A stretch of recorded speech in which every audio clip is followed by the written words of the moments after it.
पिछले क्लास में हमने पढ़ा था जीएसटी के बारे में कि पहले टैक्स का प्रोसेस क्या होता था, जीएसटी आने के बाद टैक्स का प्रोसेस क्या हो गया। और जब हम सेल करते हैं इंटर स्टेट, जब सेल करते हैं इंटर स्टेट तो किस तरह का टैक्स लगता है, किस टाइम आपका आईजीएसटी लगता है, किस टाइम आपका सीजीएसटी एसजीएसटी लगता है और कैसे कैसे उनका एडजस्टमेंट किया जाता है। ठीक है ना।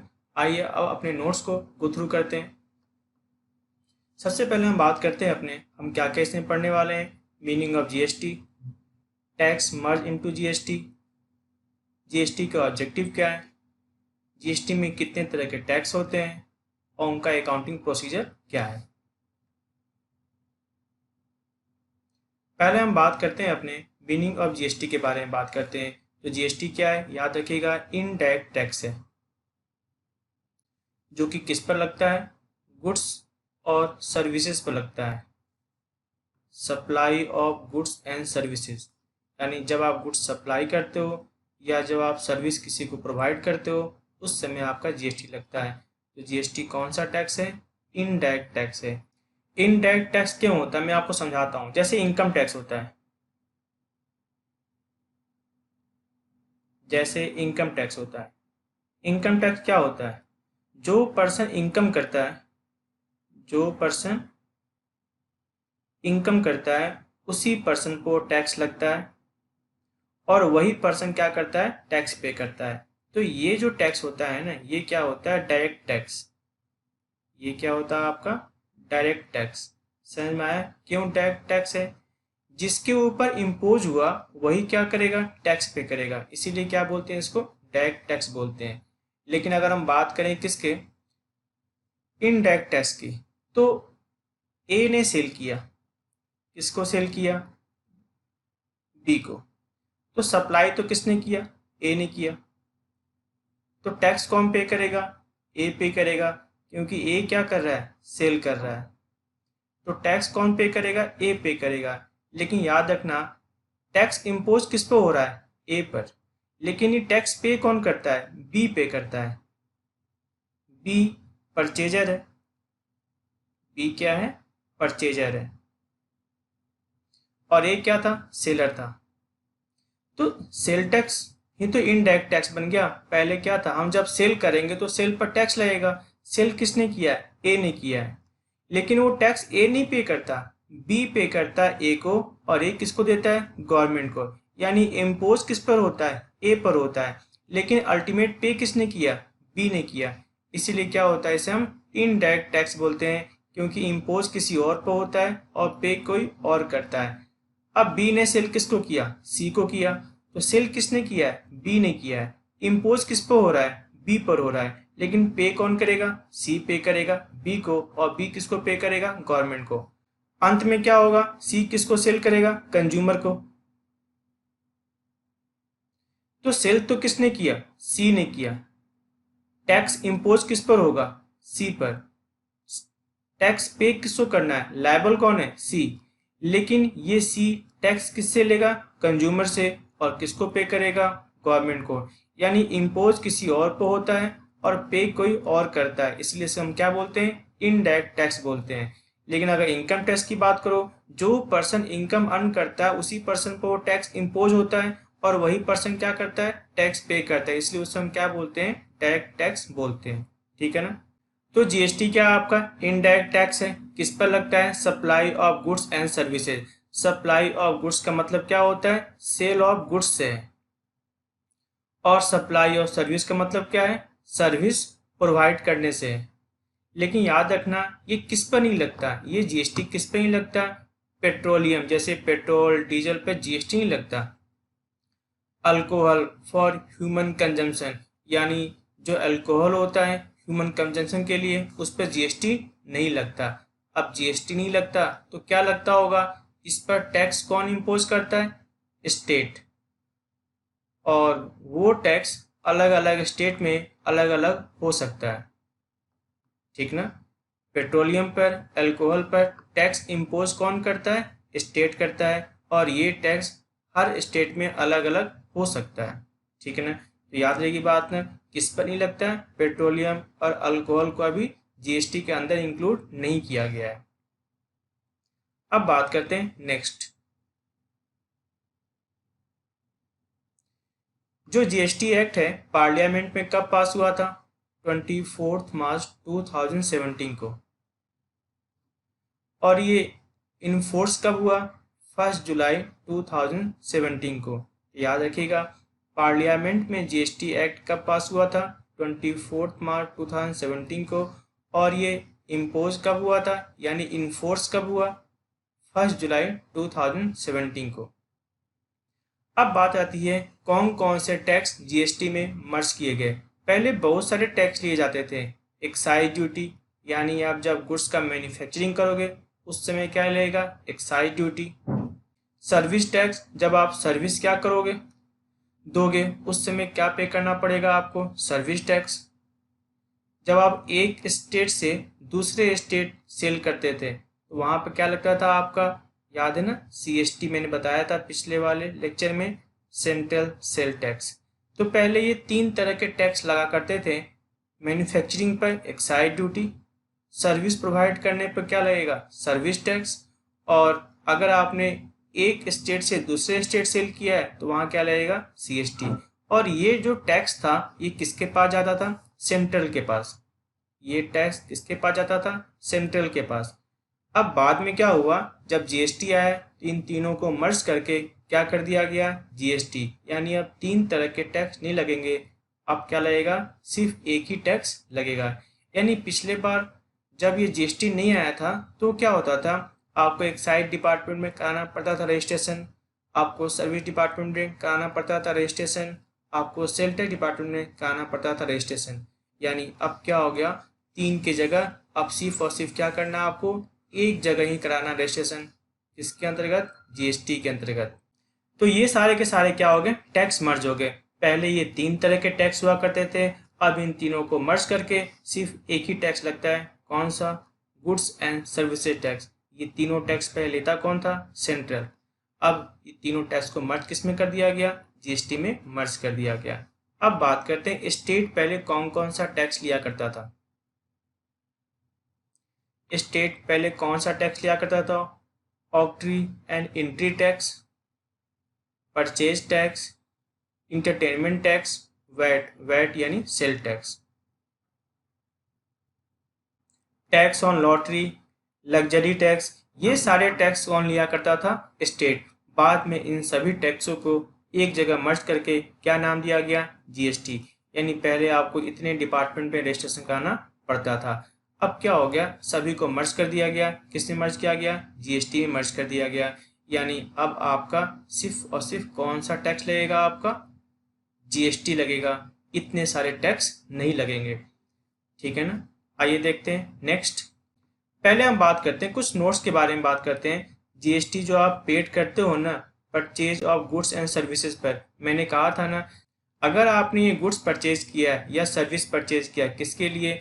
आप इस गुड्स को या सर्विस को किसी और को सेल करोगे, किसी और को प्रोवाइड करोगे, तो ये आपके लिए क्या होता था? इनपुट क्रेडिट, क्योंकि इसका आपको रिफंड मिल जाता था। इसीलिए याद रखना, जो आपने जीएसटी पेड किया है purchase of goods and services पर, ये आपके लिए कॉस्ट नहीं थी। कॉस्ट क्यों नहीं थी? क्योंकि आपको पता है इसका आपको रिफंड मिल जाएगा। ये आपके लिए क्या होता था? इनपुट। याद है पिछले लेक्चर में मैंने बताया था, जब आप परचेज करते हो तो साथ में क्या आता है? इनपुट जीएसटी आता है, और उसका आपको फ्यूचर में रिफंड मिल जाना है, तो आपके लिए वो क्या होता है? कॉस्ट नहीं होता था। तो वही बात लिखी हुई, अगर आपने परचेज किया है गुड्स एंड सर्विसेज तो इसका आपको इनपुट क्रेडिट मिल जाएगा, तो ये आपके लिए क्या बन जाता है? एसेट। एसेट क्यों बन जाता है? क्योंकि इसका आपको क्या होगा? रिफंड हो जाएगा, यानी आपका वो सेटअप हो जाएगा। सेटअप किससे होता था? याद है ना, आउटपुट सीजीएसटी से। सेटअप किससे होता था आपका? ये आउटपुट सीजीएसटी से सेटअप होता था। लेकिन कुछ केस में क्या होता है? जीएसटी सेटअप नहीं हो पाता। In certain case GST paid can not be set up. ठीक ना? ऐसे केस में क्या होगा? वो आपके लिए क्या बन जाता था? कॉस्ट बन जाता था। ऐसे केस में क्या, सिंपल सी बात है, अगर आपने 100 की चीज़, अगर आपने क्या किया है? 100 की चीज़ 10 रुपीज़ टैक्स पे करके परचेज की है तो कितना हो गया? 110। अगर इस 10 रुपीज़ का आपको फ्यूचर में सेटअप हो जाएगा, यानी रिफंड हो जाएगा, तो आपके लिए कॉस्ट कितनी पड़ेगी? 100 रुपीज़। और अगर ये फ्यूचर में सेटअप नहीं होगा तो आपके लिए कॉस्ट कितनी पड़ जाएगी? ₹110, ठीक ना। आइए बात करते हैं किस किस केस में आपको इसका सेटअप नहीं मिलेगा। जैसे आप रेस्टोरेंट में खाना खाते, मैंने कहा था ना कि आपको इनपुट क्रेडिट तभी मिलता है जब आप उसको परचेज करते हो। किसके लिए? उसे सेल करने के लिए, या फिर किसके लिए? उसका आप क्या करोगे? मैन्युफैक्चरिंग में यूज करोगे। मैन्युफैक्चरिंग कौन सी मैन्युफैक्चरिंग? जिसको आप मैन्युफैक्चर करके या तो आप ऑपरेशन में यूज करना चाहते हो या फिर उसे क्या करना चाहते हो? सेल करना चाहते हो। अगर इन तरीकों के लिए आपने गुड्स परचेज किया है तो उसका आपको इनपुट क्रेडिट मिलता है, अदरवाइज उसका इनपुट क्रेडिट नहीं मिलता है। जैसे फूड एंड बेवरेज एक्सपेंसेस यानी रेस्टोरेंट बिल आप खुद कंज्यूम कर गए तो आपको इसका नहीं मिलेगा। पेमेंट फॉर हेल्थ इंश्योरेंस आपने खुद के हेल्थ इंश्योरेंस पे किया है, इसका भी इनपुट क्रेडिट नहीं मिलेगा। Payment of membership fees of club health fitness centre, ये भी आपने किसके लिए किया है? खुद के लिए किया है, तो आपको क्या होगा? इनपुट क्रेडिट नहीं मिलेगा। रिपेयर मेंटेनेंस ऑफ बिल्डिंग आपने अपनी बिल्डिंग का क्या कराया है? रिपेयर कराया, मेंटेनेंस कराया, ये तो आपका क्या है? डे टू डे एक्टिविटी है, इसका भी आपको इनपुट क्रेडिट नहीं मिलेगा। अगर आपने व्हीकल परचेज किया, व्हीकल किसके लिए परचेज किया है? पर्सनल यूज के लिए, उसका भी आपको इनपुट क्रेडिट नहीं मिलेगा। अगर आपने अपने स्टाफ को कोई goods free of cost gift में दे दिया, इसका भी आपको इनपुट क्रेडिट नहीं मिलेगा। अगर आपने गुड्स एंड सर्विस किसके लिए यूज कर लिया? पर्सनल यूज के लिए, तो इसका भी आपको इनपुट क्रेडिट नहीं मिलेगा। मैंने साफ साफ आपको कर रखा है कि जो गुड्स आप परचेज करने वाले हो, जो आप सर्विस लेने वाले हो, अगर उस गुड्स को सेल करोगे, अगर उस सर्विस को किसी और को दोगे, या फिर उस गुड्स का यूज आप क्या करोगे? मैन्युफैक्चरिंग में करोगे। मैन्युफैक्चरिंग कौन सा manufacturing?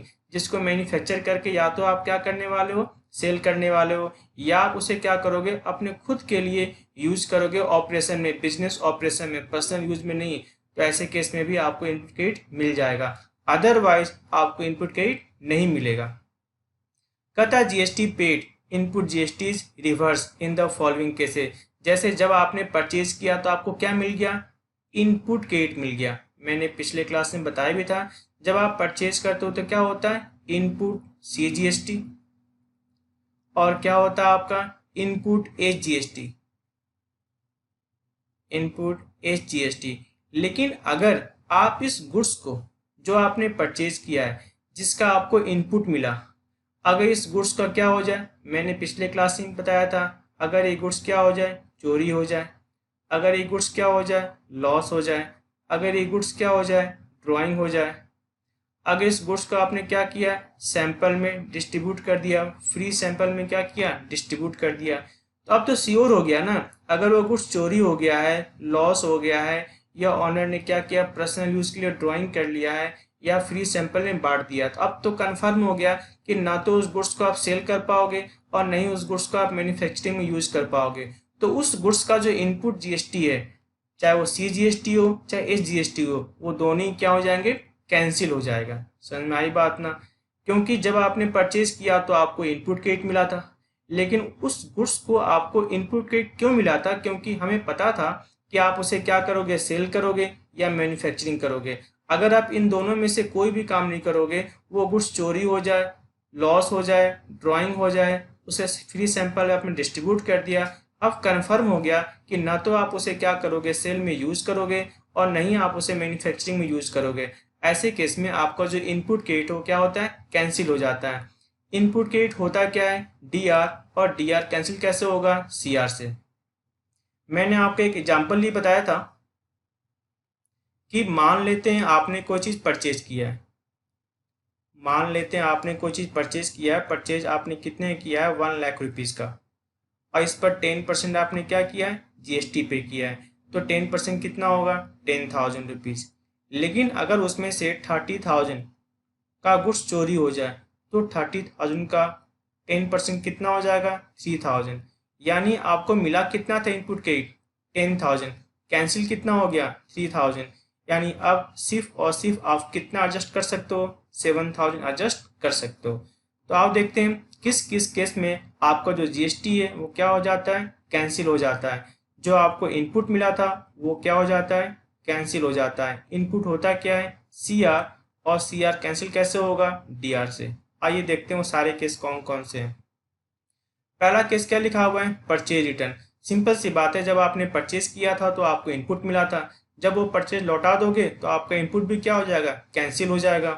Goods taken by the proprietor, अगर प्रोप्राइटर पर्सनल यूज के लिए गुड्स क्या कर लेता है, कंज्यूम कर लेता है, तो सिंपल सी बात है, जब वो गुड्स क्या हो गया, चला गया, तो साथ में क्या होगा, उसका इनपुट जीएसटी भी क्या होगा, चला जाएगा। गुड्स क्या हो गया, चोरी हो गया, या फिर क्या हो गया, डिस्ट्रॉय हो गया, या फिर आपने उसे क्या किया, फ्री सैंपल में डिस्ट्रीब्यूट कर दिया, या फिर आपने उसे क्या किया, चैरिटी में क्या किया, डिस्ट्रीब्यूट कर दिया। तो जब आप उसे डिस्ट्रीब्यूट कर दोगे तो मेरी बात सुनना, यानी आप तो कंफर्म हो गया कि वह गुड्स ना तो क्या होगा, आप सेल होगा, और ना ही गुड्स किसके लिए यूज होगा, मैन्युफैक्चरिंग के लिए यूज होगा। अब जब उसका ना तो सेल हो सकता है ना ही मैन्युफैक्चरिंग हो सकता है, तो आपको इनपुट क्रेडिट भी नहीं मिलेगा, यानी इनपुट क्रेडिट क्या हो जाएगा, कैंसिल हो जाएगा। इनपुट क्रेडिट होता क्या है, डीआर, और कैंसिल कैसे होगा, सीआर से। तो याद रखिए बात ना, गवर्नमेंट ये कहता है मैं आपको इनपुट क्रेडिट तभी दूंगा जब आप उस गुड्स को क्या करोगे, सेल करोगे, या फिर उस गुड्स को क्या करोगे, मैन्युफैक्चरिंग में यूज करोगे, प्रोडक्शन में यूज करोगे। कौन सी मैन्युफैक्चरिंग और प्रोडक्शन की बात हो रही है, मैन्युफैक्चरिंग करने के बाद उस गुड्स को या तो आप सेल करोगे या उस गुड्स को बिजनेस में यूज करोगे, ठीक ना, ऑपरेशन के लिए, बिजनेस ऑपरेशन के लिए। ऐसे केस में क्या होगा, आपको इनपुट क्रेडिट मिलेगा, अदरवाइज आपको इनपुट क्रेडिट नहीं मिलेगा। सेम वैसे ही जब आप क्या करते हो, सेल करते हो, तो सेल करते समय क्या होता है, आउटपुट सी जीएसटी। जब आप सेल करते हो तो क्या होता है, आउटपुट सी जीएसटी। यह आपके लिए क्या होता है, लायबिलिटी। और क्या होता है आपका, output S GST. Output S GST ये भी क्या होता है, लायबिलिटी।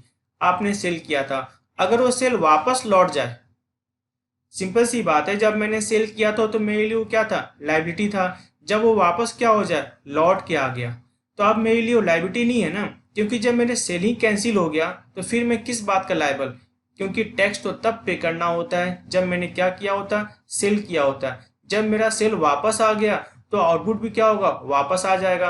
आउटपुट होता क्या है, लायबिलिटी। लायबिलिटी क्या होता है, सीआर, और सीआर कैंसिल कैसे होगा, डीआर से। याद रखिए बात ना, क्योंकि जब आपने सेल किया था तो क्या हुआ था, पैसे कौन कौन से आए थे,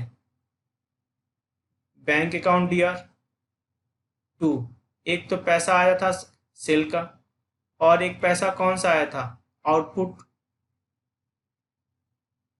सीजीएसटी, और एक पैसा कौन सा आया था आपका, आउटपुट एसजीएसटी। लेकिन जब ये सेल क्या हो जाएगा, रिटर्न हो जाएगा, तो सिंपल सी बात है, आउटपुट भी क्या होगा, कैंसिल हो जाएगा। आउटपुट है क्या, सीआर, और सीआर कैंसिल कैसे होगा, डीआर से क्या हो जाएगा, कैंसिल हो जाएगा, ठीक है ना। क्योंकि जब सेल रिटर्न हो गया तो फिर लायबिलिटी किस बात की, समझ में आई बात ना। तो जितने का सेल लौट के आएगा उतने का क्या होगा, आपका जीएसटी भी क्या हो जाएगा, कैंसिल हो जाएगा। अब बात करते हैं किस केस में जो आपका गुड्स है, जो आपका सर्विस है, वो क्या हो जाएगा, आपका जीएसटी से एग्जम्प्ट है, यानी उस पर जीएसटी नहीं लगता।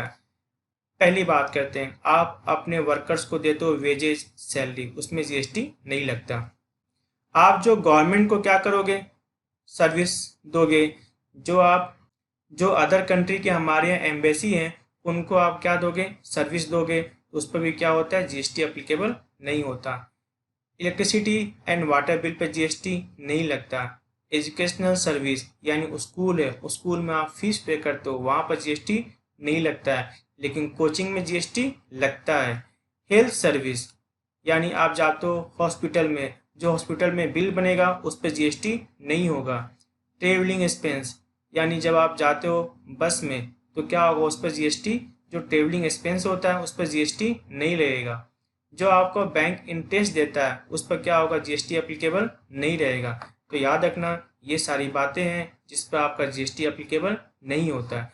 मेनली एक बात याद रखना, जो स्कूल है स्कूल पर जीएसटी नहीं लगता, लेकिन कोचिंग पर जीएसटी लगता है। हॉस्पिटल में जो सर्विसेज होती हैं उस पर जीएसटी नहीं लगता। जो आप क्या करते हो, वेजेस देते हो, सैलरी देते हो, उस पर जीएसटी क्या होता है, नहीं लगता। जो आप सप्लाई करते हो सर्विस गवर्नमेंट को या फिर किसको, अदर कंट्री के एम्बेसी को, उस पर भी क्या होता है, जीएसटी एप्लीकेबल नहीं होता। इलेक्ट्रिसिटी एंड वाटर बिल पर जीएसटी नहीं लगता। अब बात करते हैं जीएसटी के फीचर्स के बारे में। पहला फीचर्स क्या लिखा हुआ है, GST is a comprehensive indirect tax, यानी पहले स्टेट और सेंट्रल बहुत सारे टैक्स लगाते थे अलग अलग नाम से, अब उन टैक्स को रिप्लेस करके, ठीक ना, एक टैक्स लाया गया, कौन सा, जीएसटी। लेकिन याद रखना जीएसटी किस पर नहीं लगता, जो पेट्रोलियम होती है, जो अल्कोहलिक ड्रिंक होती है, उस पर जीएसटी नहीं लगता, ठीक ना। यूनिफॉर्म जीएसटी रेट, यानी हर जगह रेट क्या रहेगा, सेम रहेगा। जैसे मान लीजिए किसी प्रोडक्ट पर जीएसटी रेट कितना है, 18%, तो जितने भी स्टेट इंडिया में सभी स्टेट पर उस पर रेट क्या लगेगा, आपका 18% ही लगेगा। तो ये क्या हो गया, आपका जो रेट हो गया वो क्या हो गया, यूनिफॉर्म हो गया। सभी स्टेट में किसी एक प्रोडक्ट पर जो रेट लग रहा है वही सभी स्टेट में क्या लगेगा, एप्लीकेबल होगा। जीएसटी जो आपने पेड किया है वो कॉस्ट नहीं होता, क्योंकि पता है ना, आपने अगर कोई चीज़ परचेज किया है सेल करने के लिए, तो जो आपने जीएसटी पे किया है वो क्या होगा, आपको जब आप क्या करोगे, सेल करोगे, तो उसके आउटपुट में से इनपुट क्या होगा, एडजस्ट हो जाएगा। इसीलिए जो आप जीएसटी पेड करते हो वो आपके लिए कॉस्ट नहीं होता, क्योंकि इसे आप क्या करोगे, बाद में सेटअप कर लेते हो। याद है ना, मैंने पिछले एग्जाम्पल में एक बताया भी था, पिछले लेक्चर में ए ने बी को सेल किया था, बी ने सी को सेल किया था। तो ए ने जो टैक्स लिया है 10 रुपीज़, वो बी के लिए क्या था, इनपुट था, वो उसके लिए कॉस्ट नहीं था, क्योंकि बी को पता है जब वो सेल करेगा तो बी के लिए आउटपुट क्या था आपका, 14 रुपीज़, इनपुट क्या था, 10 रुपीज़। तो बी को पता है ये 10 रुपीज़ क्या हो जाएगा, मेरा एडजस्ट हो जाएगा 14 रुपीज़ से, यानी बी सिर्फ और सिर्फ कितना पे करेगा गवर्नमेंट को, 4 रुपीज़। वैसे बी के पास आया कितना था, 14, लेकिन बी ने कितना पे किया, सिर्फ और सिर्फ 4 रुपीज़। तो देखा जाए तो बी ने क्या किया, 10 रुपीज़ अपना एडजस्ट कर लिया। तो वही बात होती है, जो आप जीएसटी पे करते हो किसी प्रोडक्ट को परचेज करने में और बाद में उसे जब आप सेल करते हो, तो याद रखना परचेज के टाइम आपने जो जीएसटी पे किया वो आपके लिए कॉस्ट नहीं होती। कॉस्ट क्यों नहीं होती, क्योंकि जब आप सेल करोगे बाद में, तो ये क्या होगा, सेल के टाइम जो आप टैक्स लोगे बायर से, उससे आप क्या करोगे, पिछला टैक्स एडजस्ट कर लेते हो। वही लिखा हुआ है, GST paid on purchase of goods and services, जो आपने गुड्स एंड सर्विस क्या किया है, परचेज किया है, उस पर जो आप जीएसटी पे करते हो ना, वो आपके लिए क्या होता है, कॉस्ट नहीं होता, बल्कि आपके लिए एसेट होता है। एसेट क्यों होता है, क्योंकि उसे आप क्या करोगे, बाद में सेटअप कर लोगे। किससे सेटअप कर लोगे, आउटपुट से सेटअप कर लेते हो। इसीलिए जीएसटी पे करना आपके लिए कॉस्ट नहीं होता। अब बात करते हैं नेक्स्ट, जो जीएसटी होता है वो एक तरह से क्या होता है, वैल्यू एडेड टैक्स होता है। आपको वाली बात याद है, ए ने कितने में सेल किया था, 100 रुपीज़ में, बी ने कितने में सेल किया था, 140 रुपीज़ में, सी ने कितने में सेल किया था, 175 में। ए ने टैक्स कितना पे किया था, 10 रुपीज़। बी ने सी से टैक्स कितना लिया था, 14, लेकिन टैक्स गवर्नमेंट को कितना पे किया था, 4 रुपीज़। सी ने कंज्यूमर से टैक्स कितना लिया था, 17.5, लेकिन गवर्नमेंट को कितना पे किया था, 3.5। यानी वैल्यू एडेड टैक्स, जितना वैल्यू ऐड होगा सिर्फ उसी पर टैक्स पे होगा। पहले कितने में बेचा गया था, 100 रुपीज़ में, तो टैक्स कितना पे किया गया, 10 रुपीज़ में। बाद में कितने में सेल किया गया, 140, एक्स्ट्रा कितना हो गया, 40 रुपीज़। तो 40 रुपीज़ का 10% कितना होता है, 4, तो सिर्फ और सिर्फ कितना पे किया गया था, 4 रुपीज़। बाद में कितने में सेल किया गया, 175, एक्स्ट्रा कितना हो गया, 35 रुपीज़। 35 रुपीज़ का 10% कितना होता है, 3.5। तो जीएसटी में क्या होता है, जो आप वैल्यू ऐड करते हो सिर्फ उसी पर दोबारा टैक्स पे करना होता है। पहली बार वैल्यू कितना ऐड किया गया था, 100, तो 100 का 10 रुपीज़ कितना दिया गया, 10 रुपीज़। दोबारा कितना ऐड किया गया, 40 का 10% कितना होता है, 4। और तीसरी बार कितना ऐड किया गया, 35, तो आपने कितना पे किया, 3.5। यानी गवर्नमेंट को कितना मिला, 10 + 4 + 3.5, यानी अल्टीमेट कितना मिला था उसे, 17.5 मिला था। यानी जीएसटी क्या होता है, वैल्यू एडेड टैक्स होता है, यानी जो वैल्यू ऐड किया गया सिर्फ उसी पर टैक्स लिया जाएगा। जैसे एक बात करते हैं एक और, ए ने गुड्स परचेज किया कितने का, 1,00,000 रुपीज़ का, तो 1,00,000 का 12% कितना होता है, 12,000, ठीक है ना। बाद में ए ने इसे कितने में सेल किया, बी को 150, ठीक है। तो बी से ए ने कितने पैसे लिए होंगे, 18,000 रुपीज़। लेकिन वो गवर्नमेंट को कितना पे करेगा, सिर्फ और सिर्फ 6000 पे करेगा, क्योंकि जब ए ने परचेज किया था, ए ने कितना पे किया था, 12,000 रुपीज, और ए को पता था ये उसे क्या हो जाएगा, सेटअप हो जाएगा जब दोबारा सेल करेगा। जब इसने दोबारा सेल किया तो 20 से इसने कलेक्शन कितना किया, 18,000 रुपीज। ये ए के लिए क्या था, आउटपुट, और ये ए के लिए क्या था, इनपुट। इनपुट में आउटपुट में से क्या लेस करते हैं, इनपुट, और जो डिफरेंस होता है वो पे किया जाता है। दूसरी ओर हम ऐसे भी कर सकते हैं कि पहले कितने का सेल था, 1,00,000 रुपीज का, बाद में दोबारा कितने में सेल किया गया, 150 में, तो ऐड कितना किया गया, 50।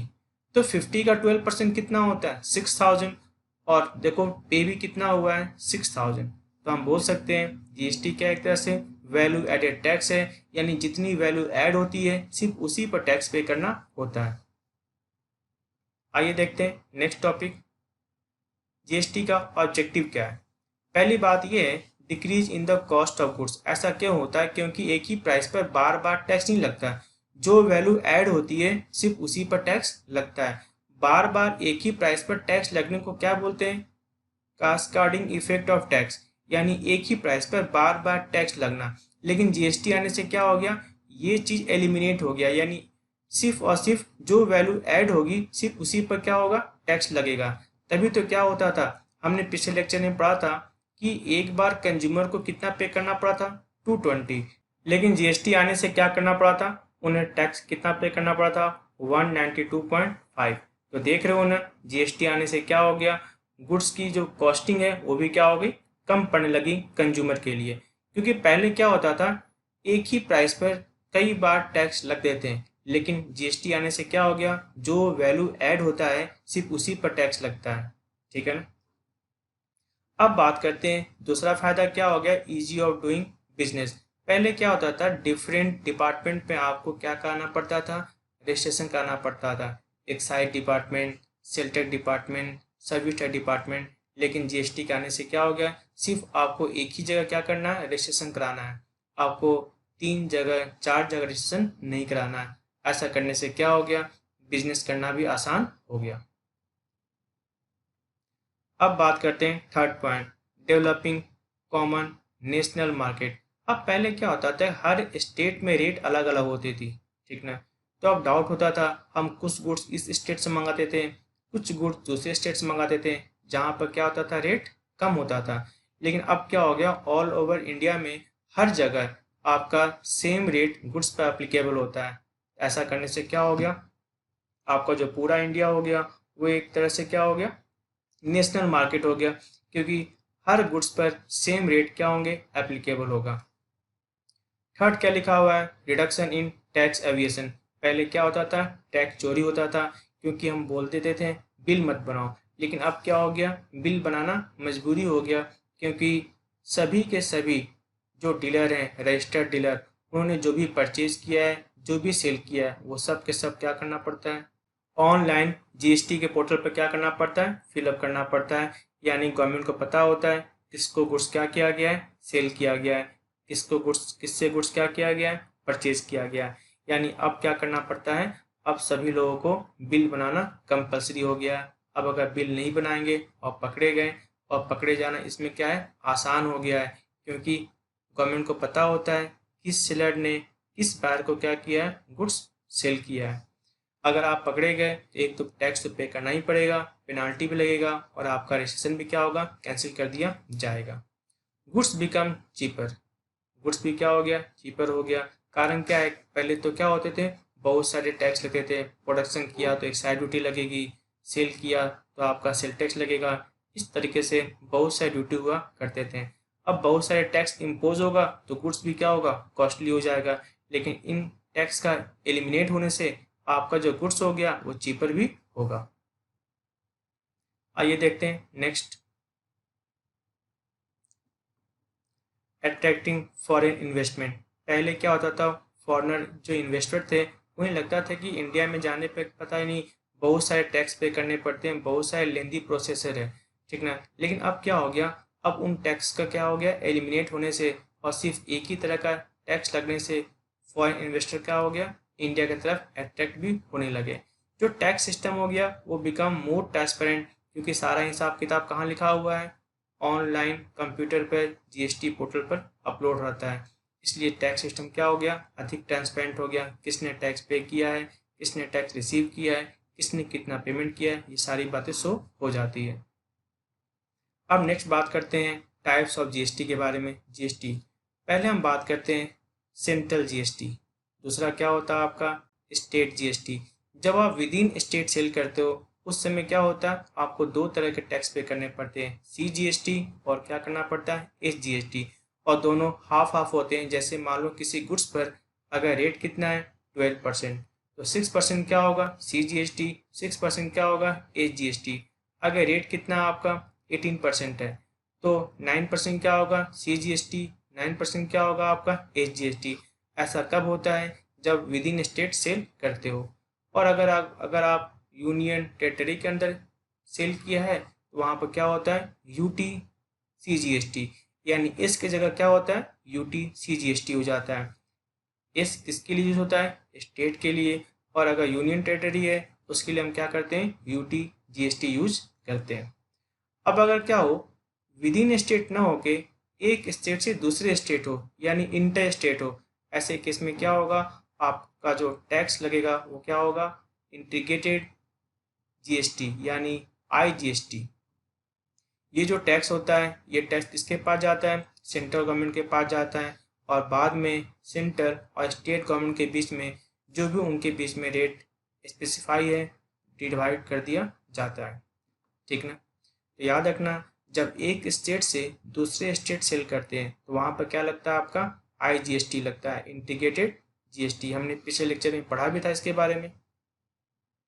आइए देखते हैं नेक्स्ट अकाउंटिंग प्रोसीजर के बारे में बात करते हैं। जब कोई चीज़ हम परचेज करते हैं तो याद रखना परचेज के साथ क्या होता है, इनपुट सीजीएसटी भी आता है, इनपुट एसजीएसटी भी आता है। और टू, या तो आपने पेमेंट किया होगा या आपने क्या किया होगा उधार खरीदा होगा।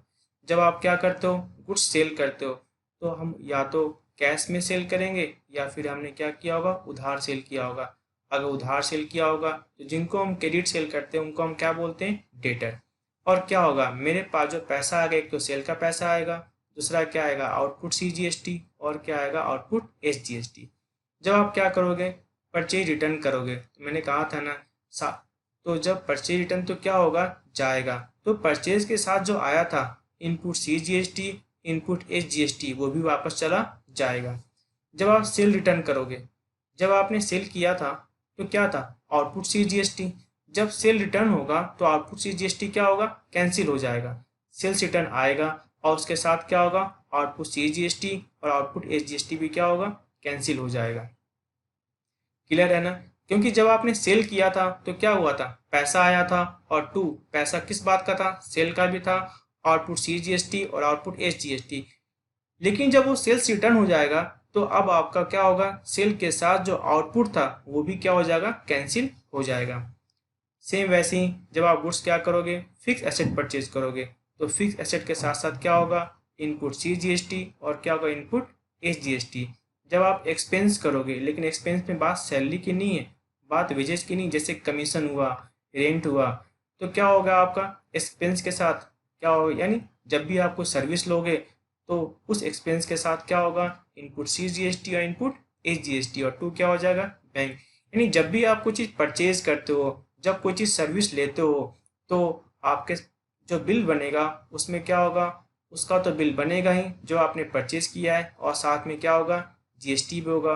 और वो जीएसटी क्या होगा आपके लिए इनपुट, क्योंकि आपको इसका रिफंड मिल जाएगा अगर बाद में आप इसे क्या करोगे सेल करोगे, या आप क्या करोगे इसे मैन्युफैक्चरिंग करोगे। मैन्युफैक्चरिंग किसके लिए, या तो मैन्युफैक्चरिंग करने के बाद उसे सेल करोगे या फिर उसे मैन्युफैक्चरिंग करने के बाद बिजनेस में यूज करोगे। सेम वैसे ही जब आपके पास क्या आएगा इनकम आएगा, यानी कोई कमीशन आएगा, तो जब कमीशन आएगा तो साथ में क्या आएगा आउटपुट सीजीएसटी और आउटपुट क्या होगा एसजीएसटी। अगर गुड्स क्या होगा ऑनर ने विड्रॉल कर लिया, तो मैंने कहा था ना अगर गुड्स ऑनर ने विड्रॉल किया तो परचेज जाएगा, और परचेज के साथ याद है ना हमारे पास क्या आया था इनपुट सीजीएसटी और इनपुट एसजीएसटी। तो जब परचेज जाएगा तो साथ में क्या होगा इनपुट सीजीएसटी भी जाएगा और इनपुट एसजीएसटी भी जाएगा। वैसे ही अगर आपने गुड्स क्या किया फ्री सैंपल में बांटा है, अगर गुड्स क्या हो गया लॉस बाई फायर या गुड्स क्या हो जाए, चोरी हो जाए। सिंपल सी बात है, इन सभी चीज़ों में क्या होगा, परचेज जाएगा, और अगर परचेज जाएगा तो साथ में क्या होगा, इनपुट भी चला जाएगा। अगर परचेज जाएगा तो साथ में क्या होगा, इनपुट भी चला जाएगा। क्योंकि मैंने तो आपको पिछले लेक्चर में बताया ही था कि अगर परचेज किया है तो इनपुट तभी मिलेगा जब उसे आप क्या करोगे, या तो सेल करोगे या फिर उसे यूज करोगे मैन्युफैक्चरिंग और प्रोडक्शन में। अगर वो चीज़ एडवर्टाइजमेंट में बांट दिया, आग लग गया, चोरी हो गया, तो अब तो कन्फर्म है ना, वो गुड्स ना तो सेल हो पाएगा और ना ही मैन्युफैक्चरिंग में यूज हो पाएगा। जब वो सेल नहीं हो पाएगा, मैन्युफैक्चरिंग में यूज नहीं हो पाएगा, तो फिर किस बात का आपको इनपुट मिलेगा, तो इनपुट भी क्या हो जाता है, कैंसिल हो जाता है। अंत में क्या होगा, आउटपुट में से आप क्या करोगे, इनपुट लेस करोगे और जो डिफरेंस होगा पेमेंट कर दोगे। आउटपुट क्या होता है, C R, C R cancel कैसे होगा, डी आर से। इनपुट क्या होता है, D R, D R cancel कैसे होगा, सी आर से, और जो डिफरेंस होगा वो पेमेंट कर दोगे। सेम वैसे ही आपका output S G S T क्या होता है, सी आर कैंसिल कैसे होगा, डी आर से। Input S G S T क्या होता है आपका, डी आर कैंसिल कैसे होगा, सी आर से, और जो डिफरेंस होगा उससे आप पेमेंट कर दोगे। अब बात यह है कि किस चीज पर आपका जीएसटी नहीं लगता। कथा amount introduce into the business by the proprietor as a capital. जब ऑनर बिजनेस में क्या करता है, कैपिटल लगाता है, उस समय जीएसटी एप्लीकेबल नहीं होता है। अगर प्रोप्राइटर पर्सनल यूज के लिए गुड्स विड्रॉल कर लेता है, उस पर भी क्या होता है, जीएसटी एप्लीकेबल नहीं होता। Amount deposit into bank, amount withdrawal from the bank, यहाँ भी क्या होता है, जीएसटी एप्लीकेबल नहीं होता। Amount paid to creditor and discount receive, अगर आप क्या करते हो, क्रेडिटर को पेमेंट करते हो और बदले में क्या होता है, डिस्काउंट आपको रिसीव होता है, वहाँ पर भी क्या होता है, इनपुट क्रेडिट, आउटपुट क्रेडिट, ये सब नहीं लगता। Amount receive from debtor and discount allowed, अगर डेटर को क्या करते हो आप, डेटर से पैसा मिलता है और डेटर को आप डिस्काउंट देते हो, तो इस तरह में भी क्या होता है, आपका जीएसटी नहीं लगता है। यानी इस तरह का जो डिस्काउंट रिसीव होता है, जो डिस्काउंट अलाउड होता है, उस पर जीएसटी एप्लीकेबल नहीं होता।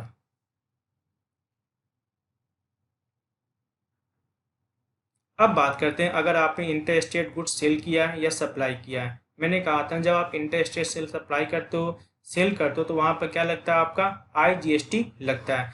जब आप गुड्स परचेज करोगे तो परचेज तो आएगा ही, साथ में क्या आएगा, आपका इनपुट आईजीएसटी भी आएगा। जब आप सेल करोगे तो सेल का पैसा तो आएगा ही, साथ में क्या आएगा, आपके पास आउटपुट आईजीएसटी आएगा। बाद में ये जो इनपुट आईजीएसटी है और ये जो आउटपुट आईजीएसटी आपस में क्या हो जाएगा, एडजस्ट हो जाएगा, और जो डिफरेंस होगा उससे आप पेमेंट करोगे। For purchase of assets, asset आएगा और साथ में क्या आएगा, इनपुट आईजीएसटी आएगा। किसी भी एक्सपेंस के लिए एक्सपेंस के साथ साथ क्या होगा, इनपुट आईजीएसटी आएगा। आईजीएसटी कब होता है, जब आप क्या करते हो, एक स्टेट से दूसरे स्टेट कोई चीज़ परचेज करते हो, कोई सर्विस लेते हो, उस समय क्या होता है, आपका आईजीएसटी एप्लीकेबल होता है। सेम वैसे ही अगर आपको इनकम अर्न होता है आउटसाइड स्टेट से, तो क्या होगा, इनकम के साथ साथ कौन सा पैसा आएगा, आउटपुट आईजीएसटी पे आएगा। बाद में क्या करते हो आप, आउटपुट इनपुट क्या कर लेते हो, एडजस्ट कर लेते हो, और जो डिफरेंस होता है वो पे करना होता है। आउटपुट आपके लिए क्या होता है, लायबिलिटी, और इनपुट क्या होता है आपके लिए, एसेट। जो इनपुट है वो लायबिलिटी से क्या हो जाएगा, एडजस्ट हो जाएगा, और जो डिफरेंस होगा वो पेमेंट होगा। एडजस्टमेंट ऑफ आईजीएसटी, सीजीएसटी और एसजीएसटी, इसके बारे में मैंने आपको पिछले लेक्चर में बता रखा है कैसे कैसे इनका एडजस्टमेंट होता है।